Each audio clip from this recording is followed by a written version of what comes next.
Coucou à toutes! Alors c'est le début de l'été, on a envie de se coudre des vêtements dans des tissus qui sont plutôt fluides, plutôt agréables à porter, plutôt légers aussi, mais quand on veut les coudre, c'est un petit peu la catastrophe. Pourquoi? Parce que ça glisse de partout, ça ne veut pas tenir quand on va épingler, quand on va découper c'est la catastrophe, ça bouge aussi un petit peu de partout.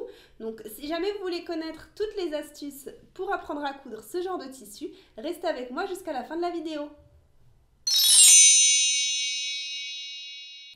Alors, si c'est la première fois que vous regardez une de mes vidéos, je vais me présenter. Donc moi, c'est Mariam, je suis la créatrice du site Modesty Couture, dans lequel j'apprends aux femmes à créer leur style sur mesure à travers des formations en ligne.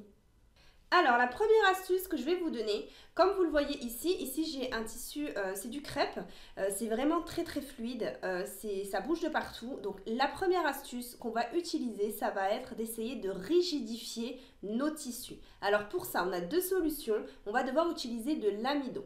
Donc soit vous optez pour la méthode un petit peu écologique en utilisant en fait de la maïzena. Donc avec la maïzena, c'est simple, vous allez faire une solution d'à peu près 15%, donc c'est-à-dire à peu près 150 g de maïzena pour 1 litre d'eau. Vous allez mettre ça dans une bassine et vous allez venir tremper en fait tout votre tissu à l'intérieur. Vous le laissez à peu près 2-3 minutes et ensuite vous allez le sortir, vous allez l'essorer et vous allez le laisser sécher bien à plat. Donc ça c'est la solution, surtout quand on a soit un grand balcon, soit une terrasse ou un extérieur pour pouvoir étendre en fait correctement notre tissu. La deuxième astuce qui est, j'avoue, un petit peu moins écologique, c'est d'utiliser en fait de l'amidon en bombe, un petit peu comme celle-là. Donc je vous conseille d'acheter de la marque, donc ça se trouve en supermarché, ça coûte je crois que je l'ai payé 2 €. Vous trouvez ça dans le coin où il y a tout ce qui est aide au repassage. Et donc je vais vous montrer comment ça fonctionne. Alors voilà, là j'ai pris juste une petite chute en fait de crêpe pour vous montrer. Donc l'idée c'est quoi? Ça va être en fait d'étaler son tissu. Sauf que comme tout spray, il ne faut pas en fait tenir la bombe comme ça en fait. Le but c'est d'essayer de la tenir verticalement comme on le voit ici en fait dans la notice. Pourquoi? Parce que si vous la tenez un petit peu comme ça, vous allez voir que ça va vous faire des petites auréoles, ça va vous faire des gouttes et ça risque en fait d'abîmer votre tissu. Donc déjà il faut se mettre sur l'envers du tissu, mais ne vous mettez pas sur l'endroit. Et mon astuce en fait ça va être d'étendre son tissu sur un grand fil, votre grand fil de linge ou vous essayez de l'étendre en fait quelque part. Et le fait qu'il soit étendu, en fait il va être comme ça, face à vous et non pas à plat. Donc ça va être beaucoup plus facile de passer en fait le spray. Là pour le coup je ne peux pas l'étendre pour vous montrer comment ça fonctionne dans la vidéo, mais c'est pas grave, c'est juste une petite chute. Donc je vais vous expliquer comment ça fonctionne. Donc vous prenez la bombe, vous l'agitez très bien. Il faut vraiment bien agiter parce que sinon vous allez avoir des petites auréoles qui vont se former en fait. Et donc là vous allez asperger en fait votre tissu. Donc maintenant que j'ai aspergé, je vais attendre un petit peu, histoire que l'amidon en fait ça rentre bien dans le tissu. Et une fois que c'est à peu près sec, je vais pouvoir allumer mon fer à repasser. Alors, une fois que c'est sec, donc là j'ai pris un autre morceau que j'avais aspergé tout à l'heure parce que c'est un petit peu long à sécher. Donc vous allez prendre votre table à repasser, vous pouvez la protéger avec un morceau de tissu par au-dessus pour éviter en fait que l'amidon passe sur la planche à repasser. Sauf si vous comptez laver votre housse, mais bon je vous conseille quand même de protéger. Et donc là vous allez venir poser tout simplement votre tissu. Donc c'est ici à ce niveau-là, ici c'est mon envers de tissu, c'est là que j'ai aspergé en fait l'amidon. Et ensuite, vous prenez une petite pâte mouille. Donc une pâte mouille, c'est quoi? C'est tout simplement un tissu, un morceau de tissu en fait, dans un tissu plutôt fin. Donc moi, j'utilise souvent du voile de coton que vous venez en fait découper. Moi, je l'ai découpé avec un ciseau cranteur. Vous voyez que ça fait des petits crans ici pour éviter que ça ne s'effiloche en fait. Et ça vous permet à chaque fois de protéger votre fer à repasser. Vaut mieux protéger le fer à repasser, on ne sait jamais. Puis en même temps, ça va protéger aussi votre tissu. Donc concernant le fer, il ne faut pas les mettre trop chaud. Donc ensuite vous prenez votre fer et vous allez tout simplement repasser en fait votre tissu. Et là, la magie en fait de l'amidon est censée fonctionner. Donc vous repassez.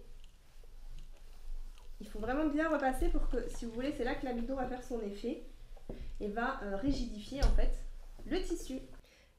Et donc une fois qu'on a terminé de repasser, mon tissu qui à la base était super relou, vous voyez que il est vraiment tout dur en fait. Il est vraiment dur. Je ne sais pas si on arrivera à le voir à la caméra, mais on le sent vraiment en fait quand on le touche. Ça n'a vraiment plus rien à voir avec le tissu d'origine qui était très très très fluide. Alors, une fois que vous avez rigidifié votre tissu, il va falloir passer à la suite des étapes. Donc, vous allez reprendre en fait votre patron sur le tissu. Alors, concernant les patrons, là je vous ai fait un mini patron. Les patrons en général, en fait, ils sont avec les marges de couture non incluses. Ça veut dire quoi? Ça veut dire qu'on doit rajouter par la suite, en fait, avec une crétailleur, toutes les marges de couture et découper tout autour. Avec des tissus qui sont un petit peu fins, moi ce que je vous conseille de faire, c'est tout simplement de recopier à nouveau votre patron avec cette fois-ci les marges de couture incluses. Là vous voyez que, imaginons ça c'est un mini patron, donc là vous voyez que j'ai des petits traits.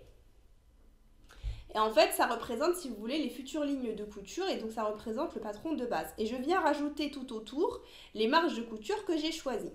Donc ça veut dire quoi? Ça veut dire que quand je vais plier mon tissu, donc lisière contre lisière, on va s'imaginer que, bam, je suis comme ça. Et je viens positionner mon patron comme ceci.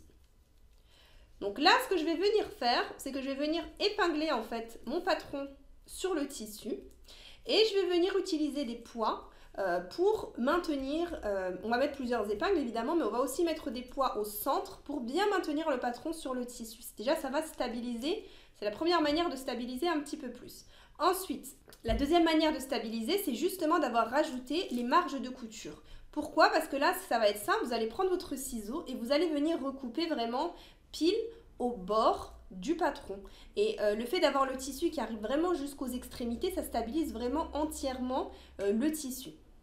Si on avait gardé un patron sans marge de couture incluse, on aurait déjà dû perdre un petit peu plus de temps à rajouter à la craie toutes les marges de couture. Et en plus, cette partie-là de marge de couture, elle aurait été sans papier, donc elle aurait été moins stabilisée en fait.